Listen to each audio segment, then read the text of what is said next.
जय हिंद दोस्तों। बहुत बड़ा झटका या यूं कहे सबसे बड़ा तमाचा भारत ने अमेरिका के गाल पे लगा दिया है। मैं तो कहता हूं कि रूस को लेकर भारत को परेशान करने के परिणाम ही आज अमेरिका भुगत रहा है। जी हाँ दोस्तों, अमेरिका को अपने जिस हथियार पे सबसे ज्यादा घमंड है, जिसकी बदौलत उसने कई सारी जंगें लड़ी, कई आतंकियों को मारा, उसी हथियार को लेकर भारत सरकार ने सबसे बड़ा फैसला लिया है। जी हाँ, मैं अमेरिका के घातक शिकारी MQ-9 ड्रोन की ही बात कर रहा हूँ, जिसकी डील बीते 2 सालों से अमेरिका के जिद की वजह से अटकी पड़ी है। आप भी जानते हैं कि शुरुआती तौर पर अमेरिका अपने घातक ड्रोन हमें देने को तैयार नहीं था, लेकिन जैसे तैसे ट्रंप प्रशासन को मनाकर इस डील पे बातचीत शुरू हुई। जब डोनाल्ड ट्रंप राष्ट्रपति थे तो उनके कार्यकाल में डील रियायती कीमत पर लगभग फाइनल हो चुकी थी। अगर ट्रंप चाचा थोड़ा और समय राष्ट्रपति पद पर रहते तो भारत को इनकी तकनीक भी मिल जाती, लेकिन जब से बाइडेन प्रेसिडेंट बने तब से भारत को फिर से इन ड्रोन्स पे बातचीत करनी पड़ी। लेकिन बाइडेन प्रशासन इतना जिद्दी है कि ना वो ट्रंप प्रशासन के दौरान तय की गई कीमत पे ड्रोन हमें दे रहे और ना ही इनकी तकनीक हस्तांतरण को लेकर हमारी कोई बात सुन रहे।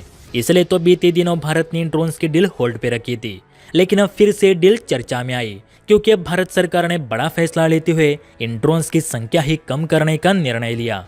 दरअसल खबरों के मुताबिक प्रेडेटर ड्रोन्स खरीदने के लिए केंद्र ने हाई लेवल कमेटी बनाई है, जिसके अंतर्गत अमेरिका से सिर्फ लिमिटेड नंबर्स में ही MQ-9 ड्रोन खरीदे जाएंगे, पर पूरे 30 ड्रोन सेना को नहीं मिलेंगे। सरकार का ये मानना है कि अमेरिका को लाख समझाने के बावजूद वो भारत की शर्तें नहीं मान रहा। ऊपर से वो इन्हें मेक इन इंडिया के तहत भारत में असेंबल करने को भी तैयार नहीं। हमारा मानना था कि ड्रोन वॉरफेयर में अमेरिकी कंपनियां आगे है तो वो हमारे DRDO के साथ मिलकर भारत में भी ऐसे ड्रोन्स का निर्माण करे। हालांकि MQ-9 जैसे नहीं, लेकिन आर्मर ड्रोन तो बना ही सकते थे, लेकिन अमेरिका कुछ भी सुनने को तैयार नहीं। इसलिए हमने भी ये तय किया कि लिमिटेड नंबर्स में ड्रोन खरीदकर इस डील को ही रोक देते हैं, जबकि इजराइल की मदद से घातक ड्रोन बनाने पे काम करेंगे। सेना को अगर इनकी जरूरत नहीं होती तो ये पूरी डील ही बर्खास्त कर देते, लेकिन जब तक हम अपनी ओर से मिसाइल फायर करने वाले ड्रोन नहीं बनाते तब तक ड्रोन्स के मामले में सेना के हाथ भी खाली नहीं रख सकते।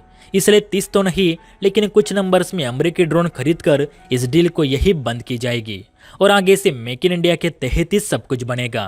तो दोस्तों आप बताइए कि आपको सरकार का ये फैसला सही लगा या अमेरिकी जिद के बावजूद हमें पूरे 30 ड्रोन खरीदने चाहिए थे?